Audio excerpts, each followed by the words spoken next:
വാർത്തകൾക്കായി മലയാളം മിക്സ് എന്ന ഈ ചാനൽ സബ്സ്ക്രൈബ് ചെയ്ത് സപ്പോർട്ട് ചെയ്യുക.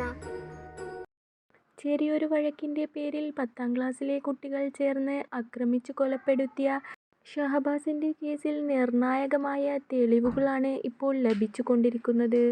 ഷഹബാസ് വധക്കേസിൽ 5 പേരാണ് മുഖ്യപ്രതികൾ. ഇവർ മുമ്പേ തന്നെ ഷഹബാസിനെ കൊല്ലണമെന്ന് പ്ലാൻ ചെയ്തിരുന്നുവെന്നും ആയുധം ഉപയോഗിച്ചാണ് ഷഹബാസിന് നേരെ ആക്രമണം നടത്തിയതെന്നും തെളിവുകൾ ലഭിച്ചുകൊണ്ടിരിക്കുന്നു. നഞ്ചക് എന്ന ആയുധം ഉപയോഗിച്ച് ഷഹബാസിൻ്റെ തലയ്ക്കുണ്ടാക്കിയ അടിയാണ് മരണത്തിന് കാരണമായത്. ഈ ആയുധം ആ 5 അംഗ സംഘത്തിലൊരാളുടെ വീട്ടിൽ നിന്നും പിടിച്ചെടുത്തിട്ടുണ്ട്. 18 വയസ്സ് തികയാത്ത പ്രതികളുടെ ചിത്രവും വിവരങ്ങളും പുറത്തുവിടുന്നത് നിയമത്തിന് വിരുദ്ധമാണെന്ന് പറഞ്ഞുകൊണ്ട് ഇവരാരുടെയും ഫോട്ടോ ഇതുവരെ സോഷ്യൽ മീഡിയയിൽ വന്നിട്ടില്ല. എന്നാൽ പോലും ഇപ്പോൾ കഴിഞ്ഞ ദിവസം മുതൽ ഇവരുടെ ഫോട്ടോയും ഇൻസ്റ്റഗ്രാം ഐഡിയുമൊക്കെ വ്യാപിച്ചുകൊണ്ടിരിക്കുകയാണ്. 10ാം ക്ലാസ് പരീക്ഷ എഴുതിക്കരുതെന്ന് പറഞ്ഞുകൊണ്ട് ഇന്നൊരു പ്രതിഷേധം തന്നെ ഇവർക്കെതിരെ നടന്നിട്ടുണ്ട്.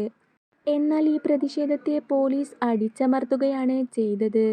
കോപ്പിയടിച്ചാൽ പോലും 5 വർഷത്തേക്ക് പരീക്ഷ എഴുതിക്കാൻ സമ്മതിക്കാത്ത നിയമമാണ് ഒരാളെ കൊല ചെയ്തു വന്നപ്പോൾ അവർക്ക് പരീക്ഷ എഴുതാനുള്ള സൗകര്യമുണ്ടാക്കി കൊടുക്കുന്നത്. ഇതിനെതിരെ സോഷ്യൽ മീഡിയയിൽ വളരെ വൻതോതിലുള്ള പ്രതിഷേധമാണ് നടന്നുകൊണ്ടിരിക്കുന്നത്.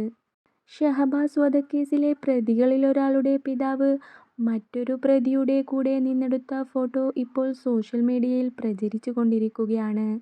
അതിനാൽ തന്നെ ക്രിമിനൽ ബാക്ക്ഗ്രൗണ്ടുള്ള ഫാമിലിയിലെ ഒരാൾ കൂടിയാണ് ഷഹബാസിൻ്റെ കൊലയ്ക്ക് കാരണമായിരിക്കുന്നത്.